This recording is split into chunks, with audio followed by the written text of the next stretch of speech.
Jai Hind learners, my name is Sumit Mukherjee and I'm an assistant professor in Swami Vivekanand Subharti University. Today we will talk about the subject Introduction to Textile Design.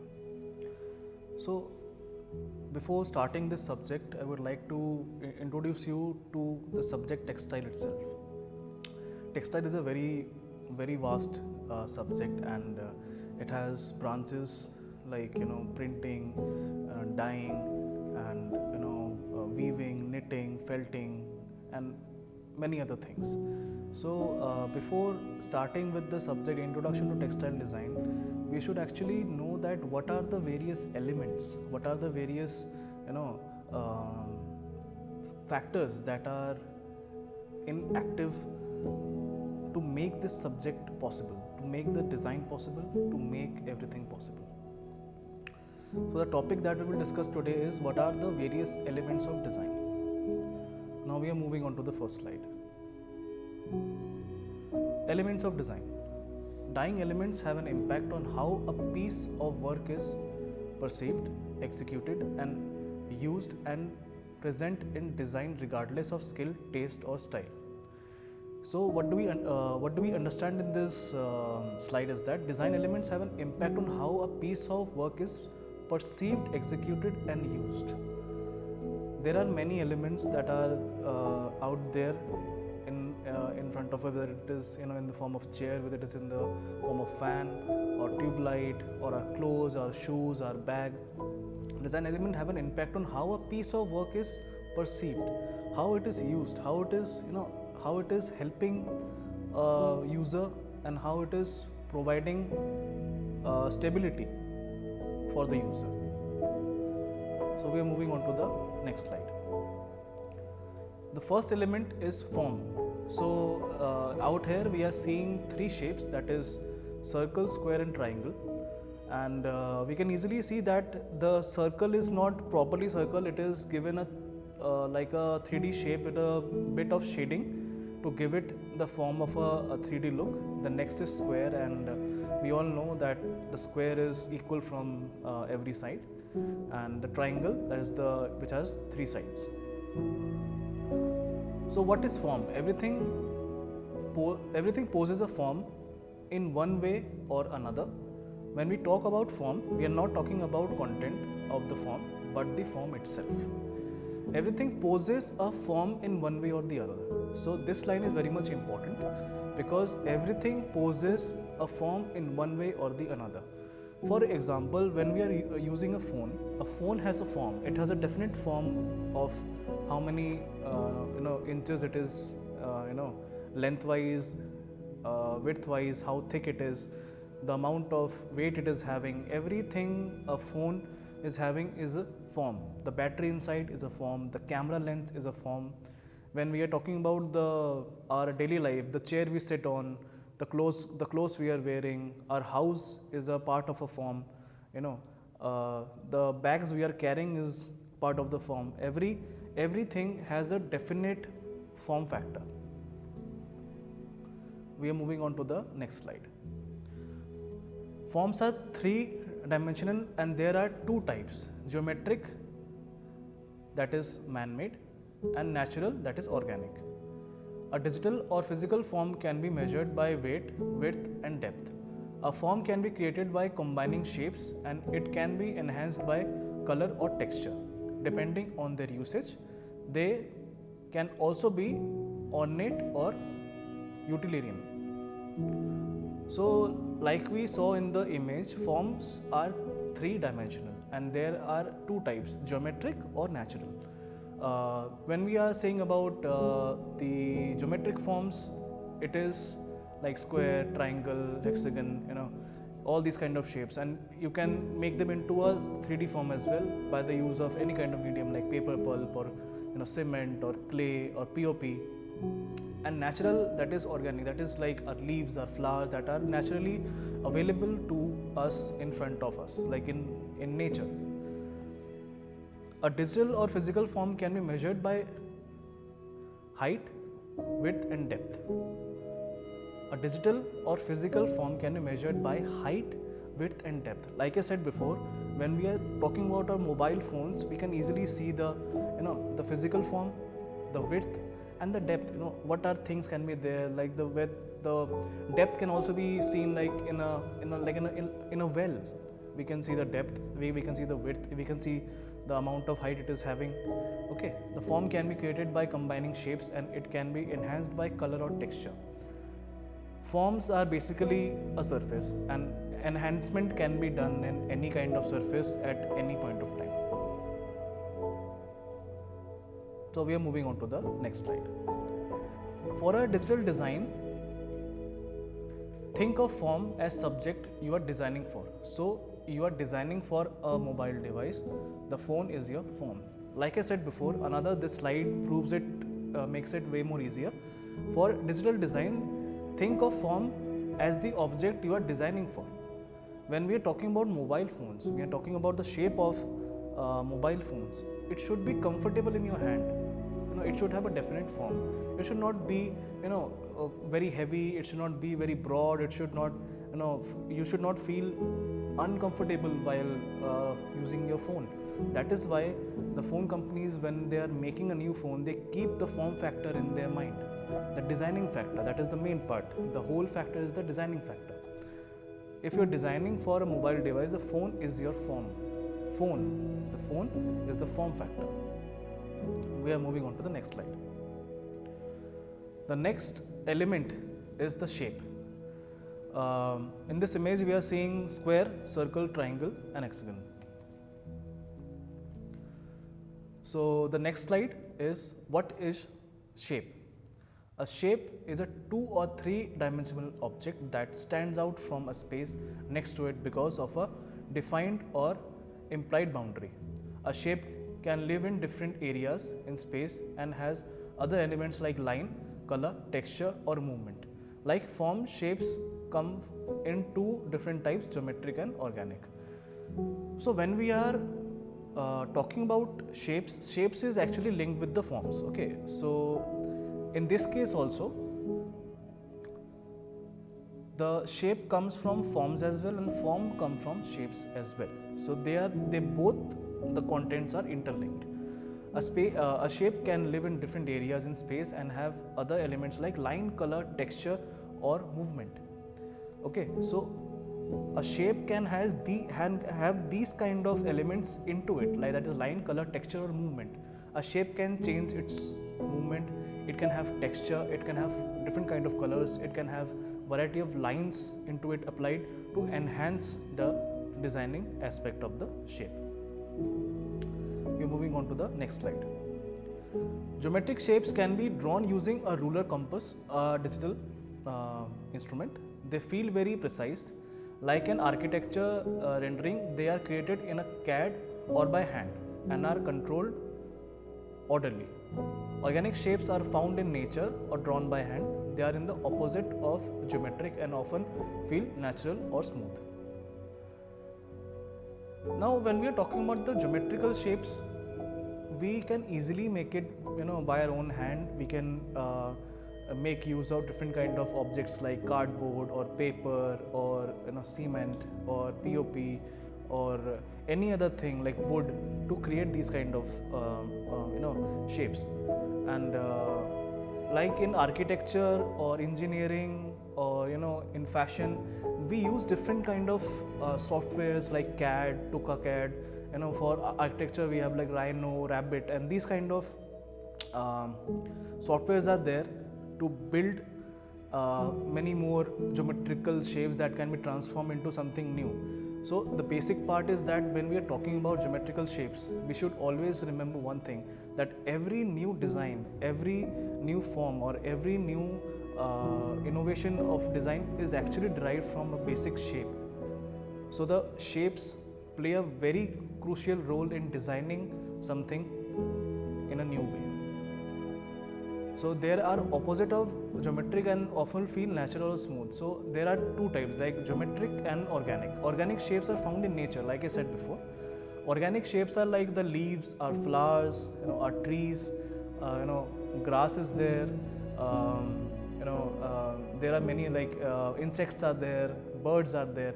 Now they all have a definite shape, they all have a definite weight, a volume. So when we're talking about organic shapes, these are the natural shapes from which we can take idea from. We can take the idea from natural environment only. So we are moving on to the next slide. The next slide is line. So in this picture, we are seeing different kind of lines. There is a straight line, there is a dotted line, there is thick and thin line, there is zigzag line, then there is thin to thick line. So there are different kind of lines, okay, and to learn about the lines, we are going on to the next slide. So what is line? Points create lines and lines create shapes. That is very much important. A line can have other elements like color, texture and movement applied to it. Through basic in appearance, lines can control the viewer's thoughts and emotions and lead a viewer's eye through space. So when we are talking about line, the points to points, okay, one point to the other point. If we draw a single line, that is actually a line, one point to the other point. A line can have other elements like color. A line can be of different color. It can be of different texture like dotted and zigzag, or uneven, thick, thin, like in the picture we saw in the previous slide. Through the basic appearance, line can control the viewer's thoughts. So when we are talking about the viewer's thoughts, we need to see what kind of idea the viewer is having, okay. Through the appearance, line can control the viewer thought, emotion and lead to a viewer's eye through space. So when we are talking about lines can control the viewers through their emotions and lead a different eye through space, we are talking about the viewer's ideology towards the lines. You won't see a tall person, you won't see a tall person or a very thin person wearing widthwise lines, okay. You won't see a fat person wearing the widthwise lines, because widthwise lines, what they do is they make the person look short and the fat person look even more fat. So this is how viewers' thoughts and emotions are in control when lines are there. Now we are moving on to the next slide. In digital design, the line is commonly used to contain a break area apart visually. For example, navigation bar could have a line to divide itself from the content. In digital design, when we talk about digital designing concept, now the world is all digital, and people normally these days make designs on their laptops, their PCs, and normally lines are used to make the designs. And what differentiates between one part of the design and the other part of the design is a line. A line creates a boundary, a line creates an illusion that one part is different from the other part. Now we are moving on to the next slide. Psychological effects of lines. Straight lines. First, horizontal lines.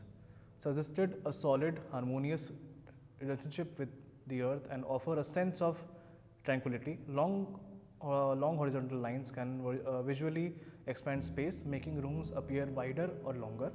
Lets you go on board. Remember that a room with too many horizontal lines may become boring and lack interest. Horizontal lines suggest a solid, harmonious relationship between the sense of tranquility, okay. There's a sense of calmness. Long horizontal lines can visually expand space and making rooms appear more wider.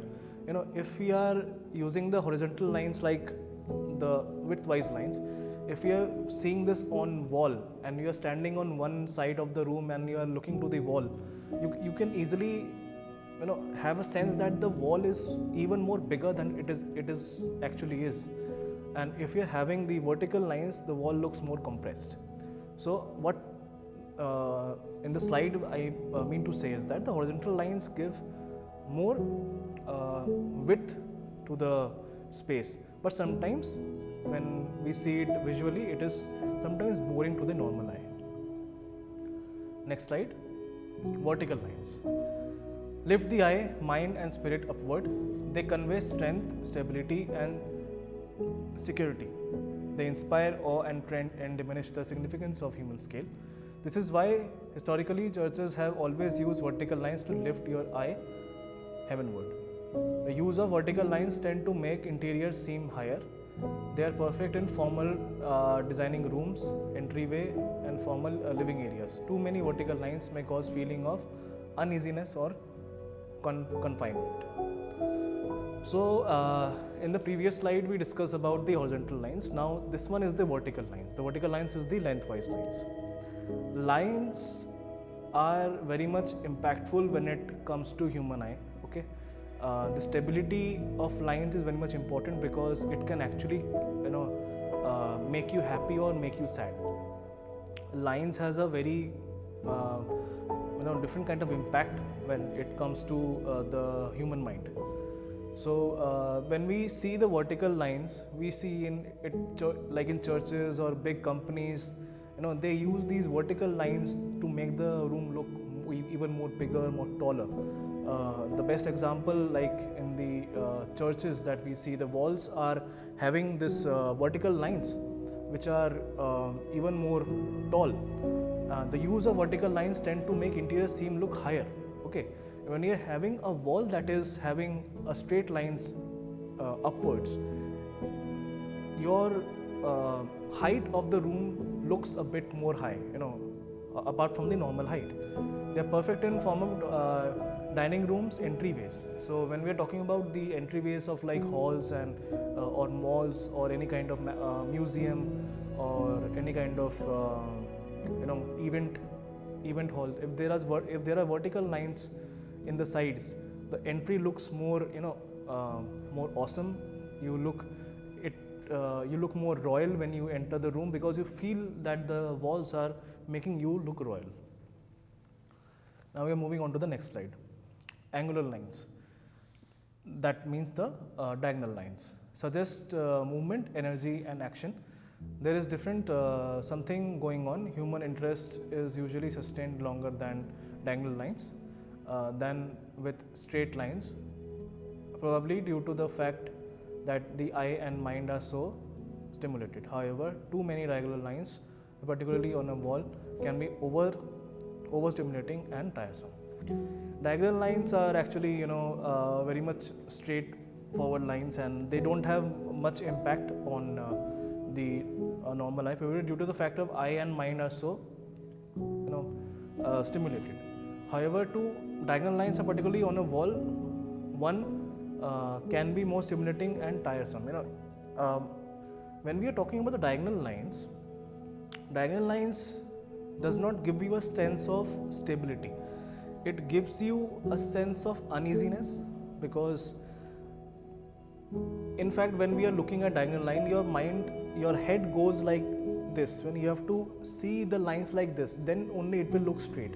When we are keeping our head straight and the lines look like this, our eyes is not focusing on the plus like this, like horizontal and vertical lines, not like this. We have to focus our eyes like in a diagonal way. So it is actually not that much interesting when it comes to the human eye, and sometimes you feel quite tired when you are in a room where diagonal lines are involved. The next slide is the zigzag lines. The lines that are proceeded to sharp turns and alternating directions, forming a regular and irregular pattern. A set of regular zigzag lines called chevron or herringbone pattern, that is the pattern. These lines add energy, life, and excitement to an interior. Too many zigzag lines might make viewers feel distraught or agitated. So when we are discussing about the zigzag lines, these lines are very sharp in the edges. So it is actually a bit uneasy for the human eye. A set of regular zigzag lines is called a chevron. So if we are having a zigzag lines continuously, like in 1 inch distance, it is called a chevron. These lines can add energy to the life. It quite happening. It creates a happening mood around. It gives you a sense of happiness. It gives you a sense of activeness. but life and excitement to an interior. Too many zigzag lines might make viewers feel distraught or agitated. Zigzag lines are not that gives you a sense of mobility, but it may make you feel distraught because it may make you feel agitated as well. You may feel uneasy, you may feel uncomfortable in the end, because that moment is not actually good at every point of time. Now we are moving on to the next slide. Curved lines, curved or circular lines provide relief, softness and balance. They can give an elegant human quality to interiors. A series of curved lines may give a rhythmic cadence to the room, suggesting graceful movement. Too many curved lines might be viewed into feminine. So curved lines gives a room a shape, a balance, and they can give an element of human element, like it can give you a sense of movement, like the human movement inside the house. A series of curved lines can give you a rhythmic cadence in the room as well, suggesting a graceful movement. If you are having curved lines inside your room or on your fabric as well, it may make you look more curvy. It can make you look more, you are having a shape or bulk or weight. But sometimes if you are having too many curved lines on your fabric or on the walls or on the interior, you may look a bit more feminine. If you are a female and you are having the curved lines, you are wearing garments that are having curved lines, you are having walls or bags that are having curved lines, it is fine. But for boys, when it comes to having curved lines around you, your shirt, your walls or interiors, that feeling of feminine thing increases when it comes to the curved lines. So we are moving on to the next slide. Flowing lines. Flowing lines are irregularly curved lines that move gently in a random manner. They provide a great deal of interest because the viewers is never certain where the line will end. Following lines are the lines which are having like a never-ending process. Like we are on a railway track and we are standing on one end and we are seeing the railway track. It is going continuously forward and forward and forward. We don't know where the lines will meet. So that is actually the best example for the following lines, the flowing lines. Next slide. Texture. Texture is one of the most important element of design and it creates a difference between different objects. And like I said before, texture gives the sense of a feel that if we are touching a leaf, it has a different texture. We are touching shirt, it has a different texture. We are touching grass, it has a different texture. So texture plays a very important role in the field of element of design. So in this picture we are seeing blue, red and a brown texture background. Next slide. What is texture? Texture is the way a surface feels or the way it is perceived to feel. It has the power to attract or detract a viewer's eye and can be applied to lines, shapes and forms. Texture is a way of feel. Like I said before, texture gives a sense of feel and the way it is prescribed to feel. So if we are sitting on a chair, we are on a plastic chair and we are touching the chair, it is plastic. We can easily feel that the chair we are sitting on is plastic. We can just knock it and just see and just hear the sound and it is plastic. When we are touching wood, we can easily feel the texture. When we are touching a cushion, we can feel the texture. When we are touching our hair, there is a texture. When we are touching our shirt or jeans, everything has a texture. So texture is a form of differentiation between different kind of objects. Next slide. There are two types of texture: tactile and visual. Tactile textures are three-dimensional and can be touched. The easiest example is a tree bark. When you touch bark, you can feel the bumps and ridges and roughness and smoothness. Tactile textures are actually 3D forms. And in the example of 3D form is a tree. The best example of a tactile texture is tree. When we are outside and when we are walking around and going around and we are touching a tree, that is a tactile texture that we are touching. It gives a sense of relief. It gives us a sense of 3D touch, and you can feel the bumps, you can feel the ridges and the roughness and the smoothness. So that is an example of a tactile texture. Next slide. A photo of the same bark would be a visual texture. You can see it but not feel it. So a visual texture is only for the eyes, not for the feel. So when I am seeing a picture of a king wearing a turban or a sherwani and having a beard, I'm just seeing the picture. For the person who was clicking that picture, when he went to the king and said, "Okay, your cloth has to be from this, like okay, from this, your turban has to go like this and this." When he touched his turban or his clothes, for him that was like a visual thing in the picture, but that was a tactile feel for him. For me, it is just a visual form of texture. Next slide. Color. So when we talk about color, it is the best element of design that I'll say that actually helps us to differentiate between different kind of objects and their uses. So in this picture, when we are seeing 6 small circles having different kind of colors. Next slide. What is color? Color is one of the hardest elements to harness, and probably one of the most challenging and to understand. The basic, however, are relatively easy. Color is one of the hardest element to harness.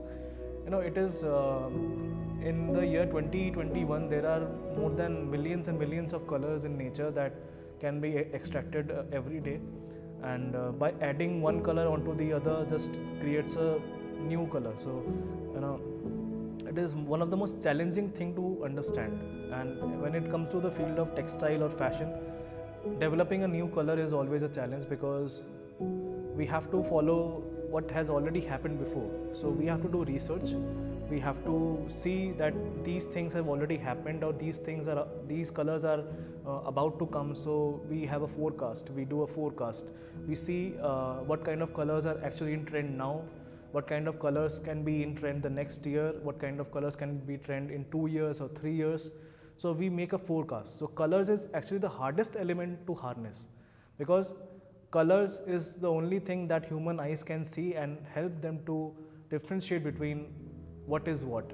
It can have a differentiation between a wall that is painted red, a wall that is painted blue. It has a different feel. But if you don't see the color, and if you see it in a other mode like black and white, you won't be able to differentiate between what is red and what is blue. Next slide. Color can help the organization of a design and give emphasis to specific areas of or action. Like other elements, it has few different properties: hue, saturation and lightness. Unlike other elements, it does not always have to be used. A design can have the absence of color. Yes, black and white are still colors, but you get the point. Colors can be used sparklingly in a rainbow of hues, but tends to work best when there's both a dominant color and a supporting color. So when we're talking about colors, it has some property, that is hue, saturation and lightness. Unlike the other elements of design, you have to be, the colors are always gives you a sense of presence, it gives you a sense of reality. Like I said before, when you see a picture in black and white, you can't differentiate between what is what. So when we are talking about colors, it gives a tendency to the human eye to already differentiate that this color maybe is used for this purpose only, or this color is used for this purpose only. For example, when I am wearing this black shirt right now, for me the black is black right now, but maybe for the person who is not seeing color or who is color blind, for him maybe the black is maybe a bit grayish, maybe he's not seeing the color. So color plays a very different kind of role, a very interesting role when it comes to the elements of design. Next slide. Space. So there is an image out here when you're seeing a big rectangle, and inside there is one more rectangle, and there is space that is marked with arrows, and it has dotted lines around. You can see the white space, and the space is equally distributed in all the sides. Next slide. Every shape or form that is a place in space, as an element of design, space refers to the area around, above, below, and or behind an object.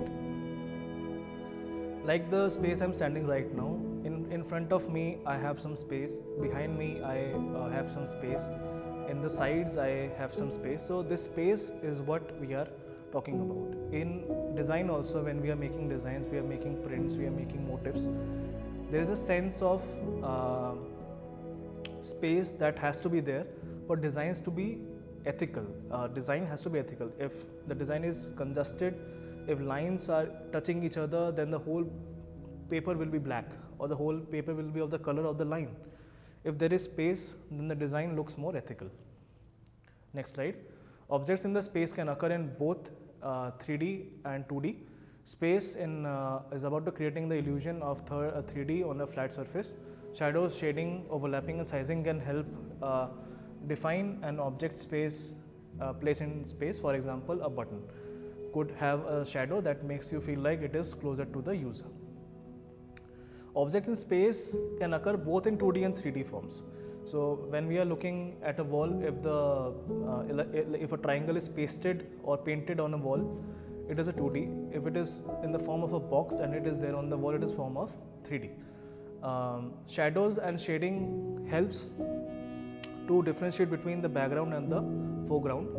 So there is a sense of space out there. So when the shadow is there, we know that there is a space between the foreground and the background. There's a difference between the triangle out here, the base of the triangle, and the wall. So there is a space between the shadow. For example, button could have a shadow that makes you feel it is closer to the user. When we are talking about the button of the shirt, if we see the shadow inside like this, there's a sense that there's a relief on it. There's a relief thing that is attached on it. So if the shadow is actually making the space looks more ethical. Now we are moving on to the next slide. Movement. So in this picture we can see that from foreground to background the triangles are big to small, and it is giving a sense of the triangles are going from one portion to the other portion. Next slide. What is movement? In a classical or more static design methods, movement can be implied, but objects cannot move. Movement can be applied to lines, space, forms, and texture, and can even move object in space. So movement gives a sense of motion. Movement can be implied, but cannot. Movement can be implied. In a picture we can show the movement like the person is running, but it cannot move in the picture. Okay, so we can capture a person who is running, who is walking, who is playing with football or any other sport, but in the picture when we see it, it gives a sense of movement, and that is what the movement is all about. Next slide. This is particularly useful because it allows your form and shapes to take an personality or tell a story. Example is a static medium of a cartoon where an artist has created the perception of movement with action lines or blurred areas. Movement can also be applied to physical experiences where users interact with their space. So like I said before, there is the static movement gives you the sense of mobility, like there is a motion in the picture. And in this slide we can easily see that the static medium of a cartoon. So the cartoons are actually first made by hand, it is made by drawing, and the characters are developed on pages, and in pages only they are given motion, they are given movement, they are made to walk, they are drawn like the images that they are walking. Okay, so the action line, they make the background blur so that we can focus on the character that is having the movement more. Next slide. So here is the references for you. there are 3 points out here for your references, so you can go and check there. You will get more and more information regarding this, and yeah, thank you.